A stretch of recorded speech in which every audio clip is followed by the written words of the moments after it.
सुंदर लग रहा है आप लोगों के बीच में आके। हालांकि स्थितियां बड़ी विचित्र हैं, लेकिन चूंकि आपके बीच में आकर के ये मन नहीं मानता है।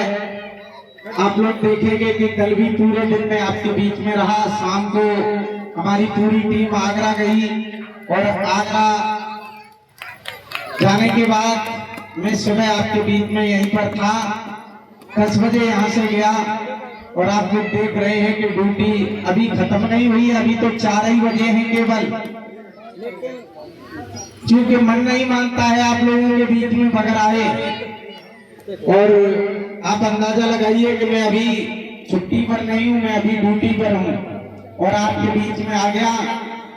और इसलिए आ गया क्योंकि हमारी पूरी टीम जब यहाँ पर है, श्रद्धेय महेश सागर जी, ब्रजवान सर, देवेंद्र जी, राजकुमार जी, अवनीश जी, राम नरेश जी, पूरी रात इन लोगों ने आगरा में मेहनत की और पूरी टीम पुनः आज आपके बीच में आपको कथा के माध्यम से आपको सुना रही है। आज हमारे कुछ दूसरे गांव नंगला मानी और आसपास के गांव के लोग भी आए हुए हैं। बड़ा सुंदर लगता है जब पुराने लोग हमारे नाम से कहीं कथा में आते हैं इतनी दूर चल के, तो मालूम पड़ता है कि हमारी टीम कहीं न कहीं कोई न कोई अच्छा कार्य कर रही है। ऐसे प्रसन्नता भी मन को होती है। कथाएं तो आपने बहुत सुनी होगी, बहुत कार्यक्रम देखे होंगे, लेकिन जो हमारा कार्यक्रम है मैं आपको ये बताना चाहता हूँ। मैं रात्रि में जहाँ पर गया था, यहाँ से 120 किलोमीटर दूर, वहाँ रजनी जी जो आपके बीच में भरथना से हैं वही प्रोग्राम दे रही हैं। तो मैं सच बता रहा हूँ कि अब वो सिर्फ एक ढोलक वाला, एक चिमटा वाला और स्वयं अपना इतने ही लोग हैं और हमारी टीम में ये 14 लोग रहते हैं। और एक तरफ दूसरे हमारे जो कथावाचक लोग हैं, कहीं 50,000, कहीं 40,000, कहीं 30,000 रुपए करते हैं। हम लोगों ने ये संकल्प लिया है कि हम कोई पैसा कमाने नहीं निकले, हम लोग समाज को जगाने निकले हैं। और नगला ठगरी वालों में आपको ये बताना चाहता हूँ, ये जो कथा का कार्यक्रम रखा गया है वो इसलिए रखा गया है कि 7 दिन के अंदर आपके दिमाग में जो हजारों वर्ष का कचरा भरा हुआ है, हजारों वर्ष का जो वायरस भरा हुआ है, आपके घरों में जो हजारों वर्ष से आप लोग जिनको काल्पनिक भगवानों के नाम पर पूछते आए, जिन्होंने आज तक हमारी रत्ती भर मदद नहीं की है, और उन भगवानों को आप लोगों ने खूब पूजा, सब कुछ किया, लेकिन रत्ती भर अगर कहीं पर काम आ जाते तो मैं उन्हें ये मान लेता कि हाँ ये हमारी मदद कर दी। रत्ती भर आज तक कहीं काम नहीं आए। आप पर जब मुसीबत पड़ी, आपके काम में कोई देवी, कोई भगवान नहीं आया। आपके घर में चोरी हो गई तो आपको थाने की शरण लेनी पड़ी। आप बीमार हो गए तो आपको अस्पताल की शरण लेनी पड़ी। आपको मुकदमा लग गया तो आपको कोर्ट की शरण लेनी पड़ी। लेकिन भगवान की शरण कोई आज तक नहीं गया। गांव में 2 घंटियां बजती हैं, सवेरे एक मंदिर की घंटी और एक जो है स्कूल की घंटी। इतनी बहन हमारे, इतने भाई बैठे हुए, आपको ये पूछना चाह रहा हूं, एक बच्चा प्रतिदिन स्कूल जाए और दूसरा बच्चा प्रतिदिन मंदिर जाए। डीएम या कलेक्टर, एसडीएम, तहसीलदार, कौन सा बच्चा बनेगा? कौन सा बच्चा बनेगा? तो आपको अपने बच्चे को कहां भेजना चाहिए? स्कूल में। कहां पर बच्चों? आप डीएम कलेक्टर बन सकती हो, लेकिन कब? जब आप स्कूल जाओगी तब। अब ये सब हमें गुमराह क्यों किया गया? आप कभी आपके घर में अगर चाणक्य नीति हो तो पढ़ना जाते, उसमें लिखा हुआ है कि समाज को बहुत दिनों तक गुमराह रखना है, गुलाम रखना है, अनपढ़ रखना है, तो केवल इसको धर्म के धंधे में ढकेल दो। आप इनको अंधविश्वास में ढकेल दो, फिर ये पत्थर को भी भगवान मानेगा, पेड़ों को भी भगवान मानेगा, सड़क को भी भगवान मानेगा, ईंट पत्थर सबको भगवान मानने लगेगा। और यही होता है हमारे समाज के बीच में। जो हमारे जैसे चतुर लोग होते हैं वो कभी कभी कहते हैं कि सड़क को पूजो तुम्हारा ये काम बन जाएगा।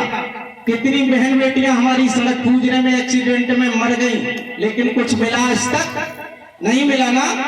हमारे जैसे जो चतुर लोग होते हैं ना, वो किसी भी तरह से कहीं भी कोई भी पूजा करा देते हैं। आपने कभी सुनी होगी कहानी, गांव में बताई जाती है कि एक देवी पूजने के लिए शादी होने एक लड़के की आई, तो घर की माताएं जो थी, देवी का मंदिर थोड़ा दूर पड़ता था, उन्होंने कहा देवी पूजने के लिए चलना है। जो बूढ़ी माँ थी, उन्होंने अपनी थाली अलग सजा ली, नई बेटियां थी, उन्होंने अपनी थाली अलग सजा ली और सब चलते मंदिर के लिए। बूढ़ी माँ थोड़ी आगे निकल गई, चलने में तेज थी, और जो बहुएं बेटियां थी वो थोड़े पीछे रह गई। हमारी बूढ़ी माँ जब आगे जा रही थी, बूढ़ी माँ को टॉयलेट लगी। अब वो थाली सादे ये टॉयलेट करने जाए, वो बूढ़ी माँ टॉयलेट करने जैसे ही गई, तो जो थाली में पुआ पूरी रखे थे, फूल रखे थे, वो थोड़े से गिर पड़े। और जब गिर पड़े, अब क्या बूढ़ी माँ ने सोचा कि ये तो गंदे हो गए, ये तो दूषित हो गए, इनको हम उठा नहीं सकते हैं। बूढ़ी माँ ने सोचा कि ये गलत जगह पर गिर पड़े हैं, तो बूढ़ी माँ ने वो जो फूल लड़े दरिया में कोई और चाल करता है, बाबा फूल रख दिए। और जैसे ही बूढ़ी माँ आगे चली, पीछे से बहुएं आ गई, बिल्ले देखी कि बूढ़ी अम्मा तो कोई खान है, ताप पूजा करके चली गई। बेउरुकी बिन्ने दूध पुआ उठाए और फूल उठाए और बापे धक्कायो पाए लागन करो और चली गई आगे। और जब चली गई, उधर पूजा करने चली गई, इधर दो चार आपकी ऐसी बहनें अब गुजरी, तो बिन्ने देखी तो देवी मैया को कोई खान है तो पूजा करनी है। तो माई जैसी बहनें ने बापा रुपया और चढ़ाए गए। अब खेत वाला आ गया, सड़क के किनारे की बात, वह खींचातान होने लगी कि ये देवी मैया हमारी है, बल्कि देवी मैया हमारी, खेत वालों का हमारी। एसडीएम के जो लेखपाल वगैरह होते हैं, सड़क के उसमें आती है किनारे में, ये देवी मैया हमारी चढ़ोनी हम लेंगे। वह झंझट होने लगा।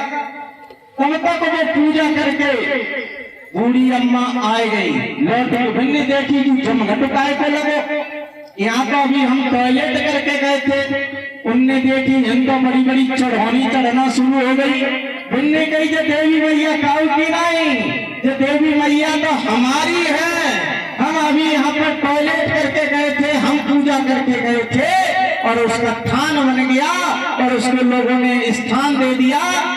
अब मैं अपनी जुबान से उसे नहीं कहना चाहता हूँ कि उस स्थान का नाम था। तो पूजा यही है। इसी तरह हमारे समाज को गुमराह किया जाता है। हमारे समाज को आज इस तरह अंधविश्वास में धकेला जाता है। गांव के किनारे पत्थर रख दिए जाते हैं, माँ बहन बेटियां पूड़ियां रबड़ी मलाई लेके आती हैं, एक तरफ सुअर चाटता है, एक तरफ कुत्ता चाटता है, देवी मैया कहीं चाटने नहीं आती है।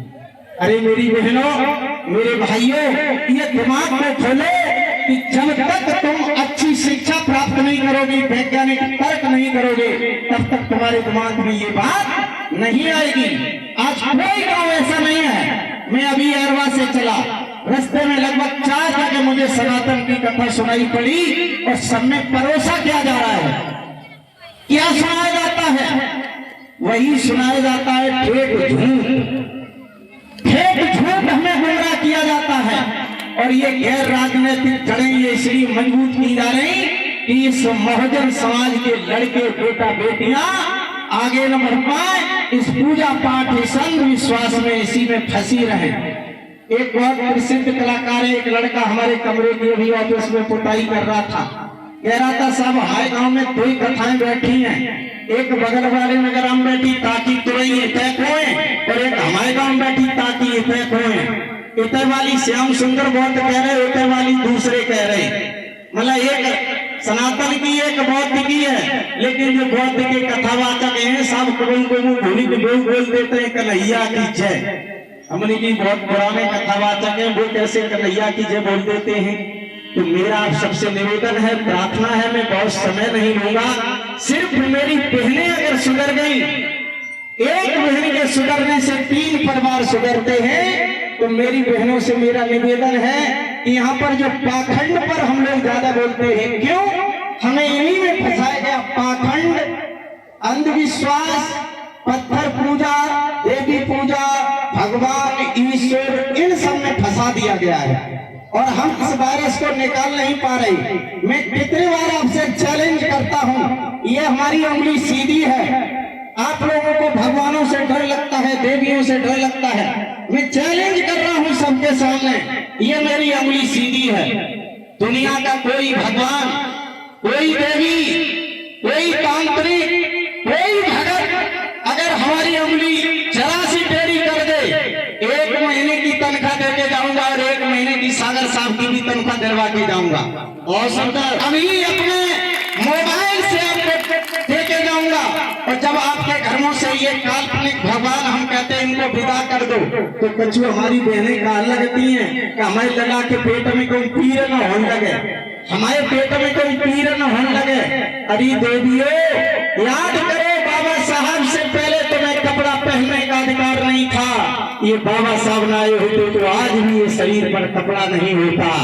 जिस देवी ने एक ये फोटो लगी है नंगेली देवी की, देख लो उसके तरफ, उसका एक आंचल कटा हुआ है, एक में खून बह रहा है और एक में उसके हाथ में तराती है। देवियों ध्यान से देख लो। क्या कभी आपने सोचा कि इसका एक आंचल क्यों कटा हुआ है? नहीं सोचा ना। अरे ये केरल की घटना है।